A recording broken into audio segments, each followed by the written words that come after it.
Au nom du Père et du Fils et du Saint-Esprit. Amen. La paix soit avec vous et avec votre esprit.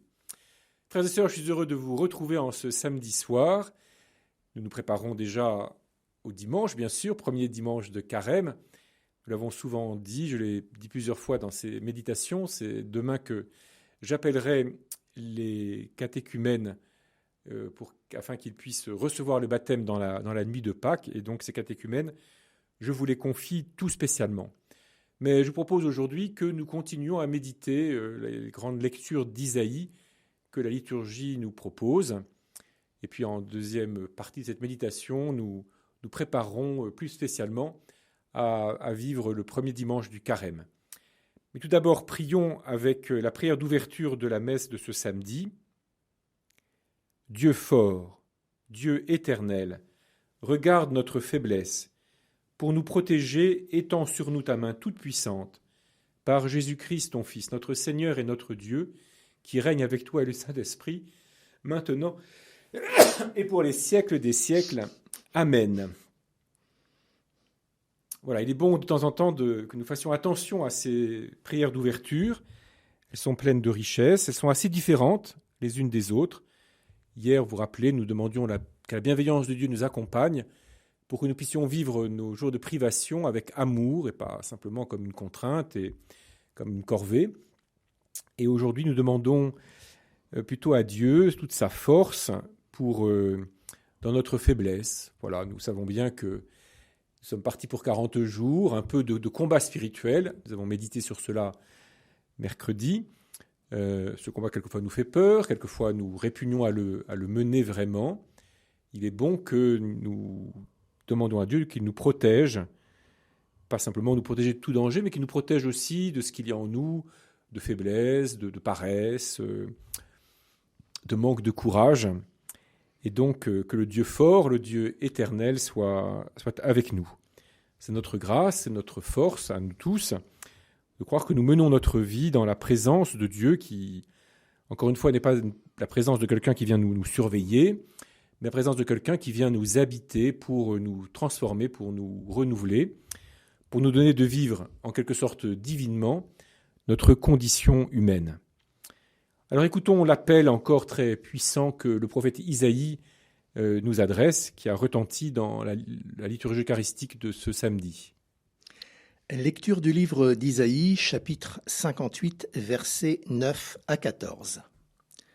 Si tu fais disparaître de ton pays le joug, le geste de menace, la parole malfaisante, si tu donnes de bon cœur à celui qui a faim, et si tu combles les désirs du malheureux, ta lumière se lèvera dans les ténèbres, et ton obscurité sera comme la lumière de midi. Le Seigneur sera toujours ton guide. En plein désert, il te comblera et te rendra vigueur. Tu seras comme un jardin bien irrigué, comme une source où les eaux ne manquent jamais. Tu rebâtiras les ruines anciennes, tu restaureras les fondations séculaires. On t'appellera celui qui répare les brèches, celui qui remet en service les routes. Si tu t'abstiens de voyager le jour du sabbat, de traiter tes affaires pendant le jour qui m'est consacré, si tu appelles le sabbat mes délices et ma vénération le jour du Seigneur, si tu le vénères en évitant démarches, affaires et pourparlers, alors tu trouveras tes délices dans le Seigneur. Je ferai passer ton char sur les hauteurs du pays, je te donnerai pour vivre l'héritage de Jacob, ton père. Oui, la bouche du Seigneur a parlé.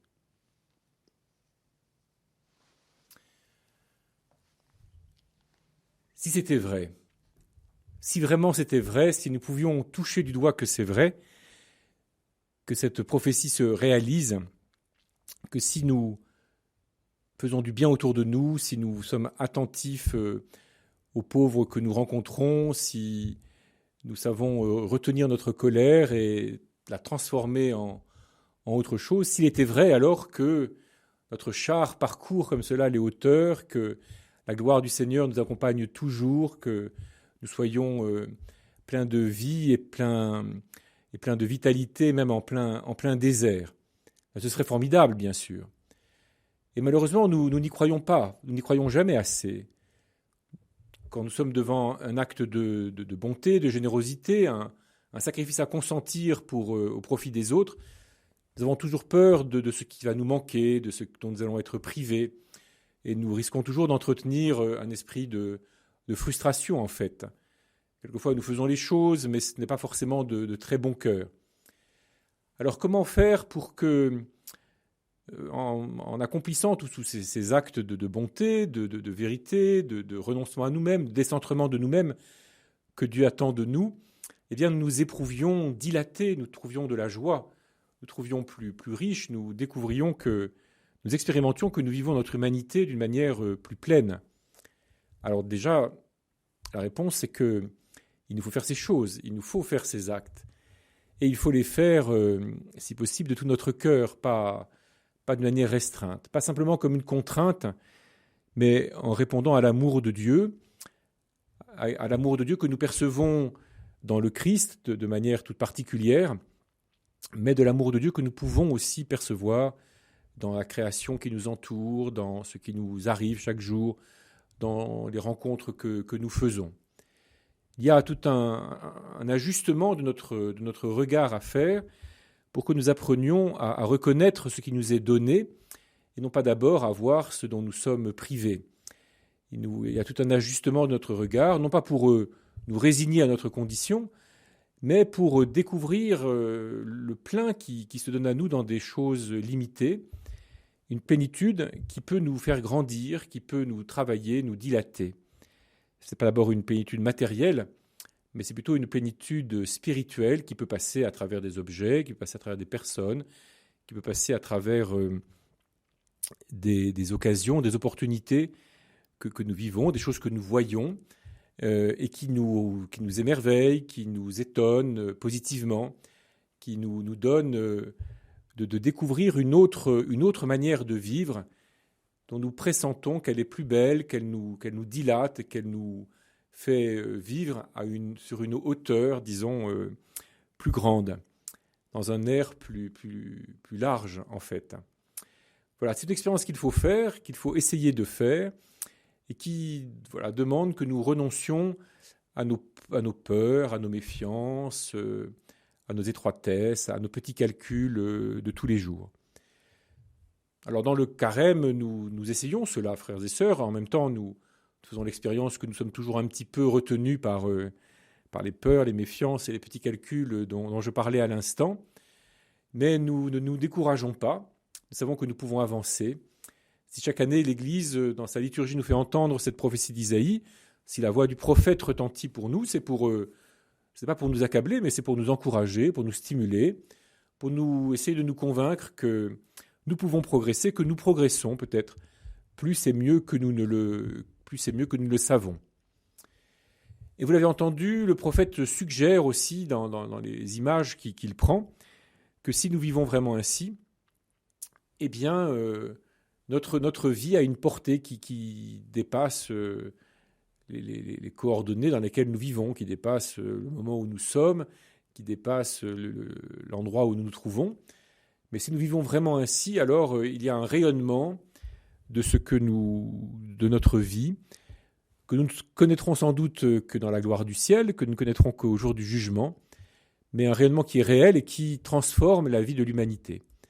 Que serait l'humanité s'il n'y avait jamais eu d'hommes ou de femmes qui ainsi se décentrent d'eux-mêmes, qui ainsi donnent à ceux qui sont plus pauvres qu'eux, qui partagent généreusement, qui courent le risque de renoncer à ce qu'ils possèdent, à quelque chose qu'ils possèdent, pour le donner à qui en a plus besoin qu'eux. Heureusement, il y en a eu beaucoup, il y en a toujours dans l'humanité, et c'est ce qui fait que, quels que soient les troubles de notre humanité, quels que soient tous les sujets, les motifs d'inquiétude que nous pouvons avoir, nous pouvons aussi être pleins de confiance et d'espérance.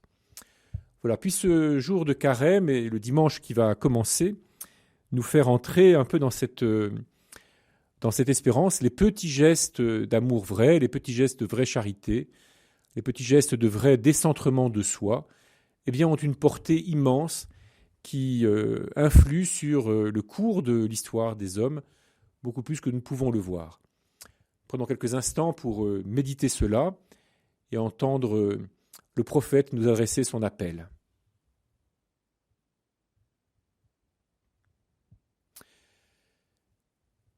Demain dimanche, frères et sœurs, premier dimanche de Carême, nous entendrons le récit de la tentation de Jésus et le tout commencement de sa mission. En fait, nous sommes dans l'Évangile selon saint Marc. Cette année liturgique est consacrée à la lecture de l'Évangile selon saint Marc. C'est le plus court des évangiles, vous le savez. Donc il raconte les choses de manière concise, en général. Il y a quelques endroits où il donne l'impression de s'attarder sur un récit. Quelquefois, on ne sait pas très bien pourquoi. Enfin, on peut se poser la question. La signification ne saute pas aux yeux. Mais là, demain, vous l'entendrez dans la messe, le récit de la tentation est très bref chez Marc. Il nous dit simplement ceci. Après être baptisé, Jésus fut poussé par l'Esprit au désert où il demeura 40 jours et 40 nuits. Il y fut tenté par le diable. Il vivait au milieu des bêtes sauvages et des anges le servaient. Je vous invite simplement ce soir à regarder Jésus qui part comme cela dans le désert. Il quitte les bords du Jourdain où il y a de la végétation puisque on est au bord du fleuve et il s'enfonce un peu dans le désert, poussé par l'Esprit Saint.